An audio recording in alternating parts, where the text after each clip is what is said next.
Greetings, everyone. My name is Puran. I am a psychotherapist and I'm doing a lot of community work and a series of talk here on YouTube about how we can apply psychology into our daily life. Today, I want to talk about addiction and substance use, and I'm hoping you can share this video with anyone who might be interested. Why I'm talking about addiction, because in my view and all the research that exists, addiction has become a tsunami, recognized tsunami of human life and taking lives for decades. And recent years, the overdose crisis and challenges in all communities, at least here in Canada, and I know in other communities in other Western countries, they are extensive. Therefore, we have to understand addiction from bottom up. In my view, and especially in many new immigrants communities and people coming from a refugee background or challenging background with war communities and war situations, people arrive into the notion of peace in terms of the new country, and they want to forget about the past, forget about the childhood traumas, forget about the pain and suffering of losing their home country, forget about the pain and suffering of any harsh realities they had lived with. And then once people do not have the sufficient or important or essential skills in coping with the pain and suffering and traumas, then at times they choose substances or maybe other type of addictive behaviors. I mean, addiction involves many behaviors, not only substances.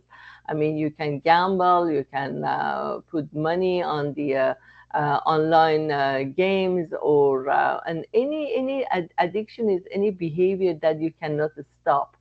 And alcohol and substances is the regular, at least in my community. However, we know that there are other challenges going on. However, this video is about understanding why people choose addiction. This is a very adaptive behavior, in my view, to the maladaptive stressors of life. People cannot deal with the challenges that they have in terms of grief and loss, in terms of sense of abandonment, losing their home countries, losing their communities, losing connections, losing jobs. Therefore, once they are unable and do not have a proper coping style, and loneliness arise, and a sense of kind of labeling themselves, self efficacy is low. Therefore, people at times get into these addictive behaviors. Many clients over the years, they have told me, I want to numb myself because I cannot deal with this pain of whatever it is bothering them.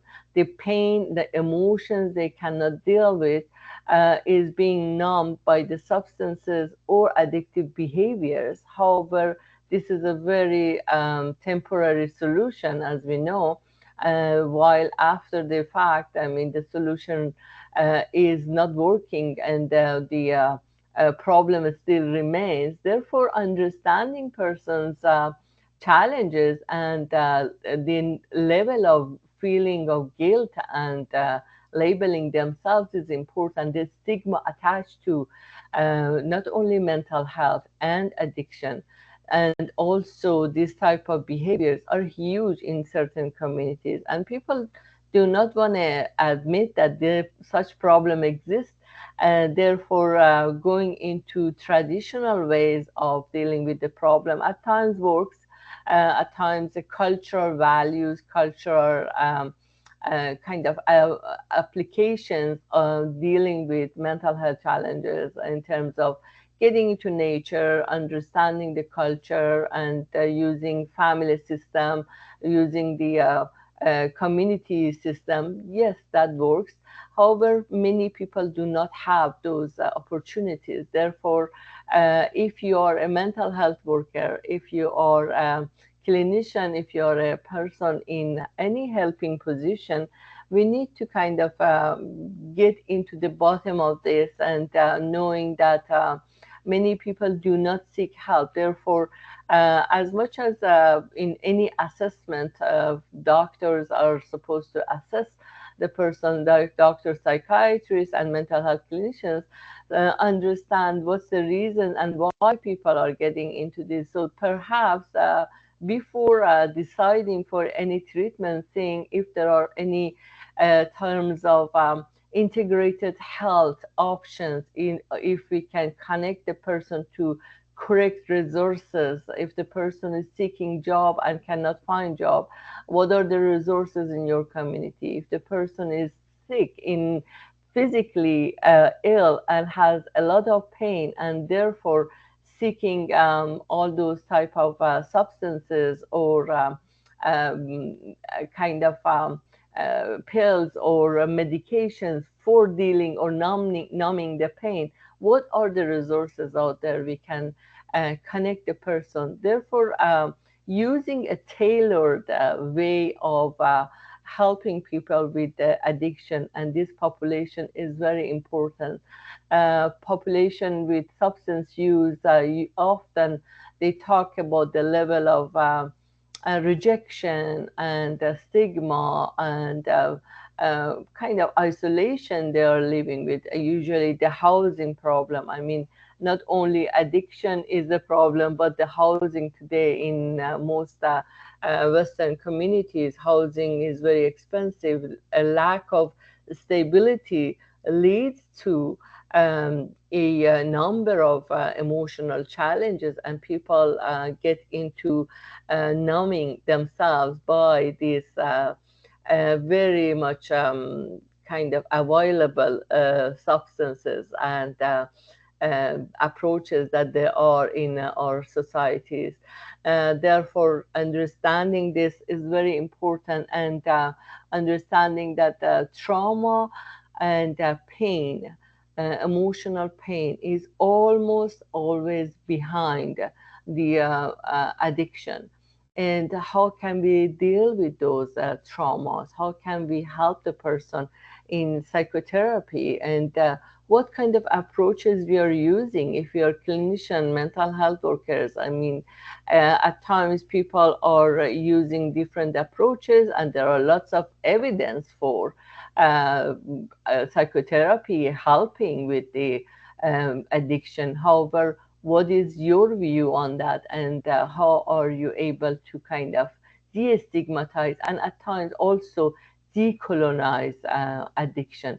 I mean, people who have lived with the aftermath of colonization, like indigenous people, for decades, for centuries, and now the addiction is more of a kind of coping style. It is a coping style with the level of discrimination they feel. So these are all understandable and valid reasons for people once they are talking about need for numbing themselves and forgetting about the challenges, and not going out, not seeking help because of level of stigma they see in the eyes of the kind of clinician or mental health worker. I'm not kind of accusing anyone, but these are the kind of conversations I have had with people.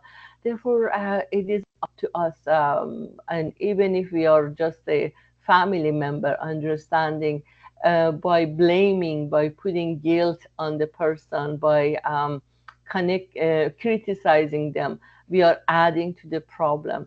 We cannot solve this problem by constantly asking the person to stop, and even believing in their promises, because they are promising to stop because they want to make you happy if you're a family member or clinician or anyone. So in any case, understanding that criticism, labeling, stigma doesn't work, we need to kind of get into a human-based approach, existential approach, and see what is bothering, what's going on, and how we can use more of empathy, listening, care, and using our integrated healthcare system that exists and in terms of connecting the person to various resources out there. There are tons of resources. However, people don't know, especially in my immigrant community. At times, people hit a wall in terms of finding proper resources. So connect them here and there, and show that there are more adaptive ways to deal with pain and suffering than using the substances or continuing the addictive behaviors. Those behaviors are not only killing people, but destroying lives, destroying families, destroying communities. We know that for sure.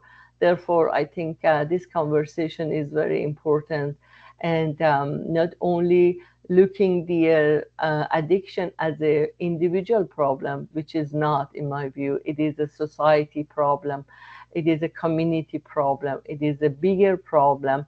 It's about how policymakers and those people in the policy making and decision making position, they need to understand putting more resources out there, and integrated behavior health helps. I mean, conversation amongst our professional and communities and members of the communities in terms of what can we do to help, kind of destigmatizing, first of all, resources for addiction, and also helping the person to use proper resources and get into a helping a kind of a journey and for themselves to change.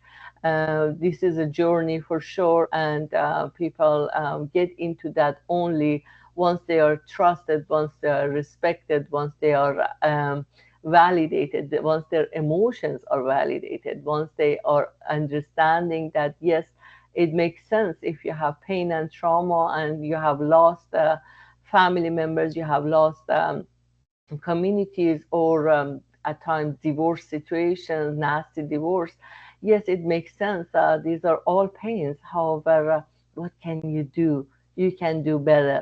You can get help. You can use different coping strategies, healthier coping strategies, and adding to your planning for wellness and health, not only physical health, but mental health, emotional health, and spiritual health, and also being a part of a community that you are, and being able to help others because you have experiences in this and you understand why people get into addiction. Therefore, once you choose better and healthier coping styles, you can help others, that's for sure. So I'm hoping this video helps, and I'm going to continue this conversation. I would love to receive some feedback from you, and I appreciate you can share this conversation with others. Take care. Bye-bye.